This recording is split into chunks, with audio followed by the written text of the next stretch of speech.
ముఖ్యమంత్రి రేవంత్ రెడ్డి తన పంతం నెగ్గించుకున్నారా? కీలక మంత్రిత్వ శాఖలను తన దగ్గరే పెట్టుకోవడంలో సక్సెస్ అయ్యారా?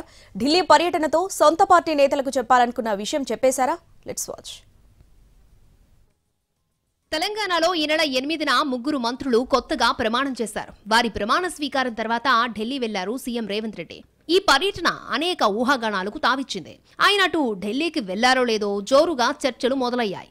కొత్త మంత్రులకు ఎలాంటి శాఖలు ఇవ్వబోతున్నారు, సీఎం దగ్గరున్న కీలక శాఖలను కొత్త మంత్రులకు ఇస్తారా అని ప్రచారం జరిగింది. అలా కాకపోతే పాత మంత్రుల శాఖల్లోనూ మార్పులు చేస్తారని చర్చలు జరిగాయి. ఆ సమయానికి సీఎం వద్ద హోం, మున్సిపల్, విద్య, సోషల్ వెల్ఫేర్, మైనార్టీ, గిరిజన వెల్ఫేర్, మైనింగ్, కార్మిక, పశుసంవర్ధక, యువజన సర్వీసులు, కమర్షియల్ ట్యాక్స్, న్యాయ శాఖలు ఉన్నాయి. వీటిలో కొన్నింటిని మంత్రులకిస్తారని చర్చ జరిగింది. దీనికి తోడు కొత్తగా ప్రమాణ స్వీకారం చేసిన ఓ మంత్రి తన లాబింగ్ తో సీఎం దగ్గరున్న మున్సిపల్ శాఖ ఇవ్వాలనే ప్రెషర్ చేసినట్టు ప్రచారం జరిగింది.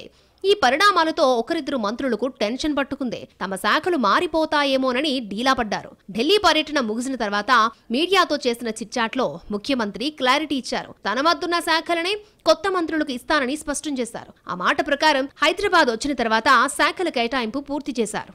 కొత్త మంత్రుల్లో జి వివేక్ కి గనులు, కార్మిక శాఖలు, వాకటి శ్రీహరికి పశుసంవర్ధక, క్రీడలు, యువజన సర్వీసులు, అడ్లూరి లక్ష్మణ్ కు ఎస్సీ ఎస్టీ, మైనార్టీ, వికలాంగుల సంక్షేమ శాఖలు కేటాయించారు. అదే సమయంలో తన దగ్గరున్న విద్యాశాఖ, మున్సిపల్ శాఖలపై కన్నేసిన వారికి నిరాశ మిగిల్చారు సీఎం. శాఖల విషయంలో అధిష్టానం దగ్గర తన మాట చెల్లుబాటు చేసుకోగలిగారు సీఎం. ప్రస్తుతం ఖాళీగా ఉన్న 3 మంత్రి పదవులను కూడా భర్తీ చేసిన తర్వాత కేబినెట్ లో ప్రక్షాళన ఖాయంగా ఉంటుంది అని ఇండికేషన్ ఇచ్చారు రేవంత్. మంత్రుల శాఖల్లో మార్పులుంటాయనే చర్చ పెట్టగలిగారనే టాక్ నడుస్తోంది. తాను శాఖలు మార్చాలని అనుకుంటే మార్చేసే అంత స్వేచ్ఛ అధిష్టానం దగ్గర తనకు ఉంది అనే సంకేతాలు పంపించినట్టు కనిపిస్తోంది.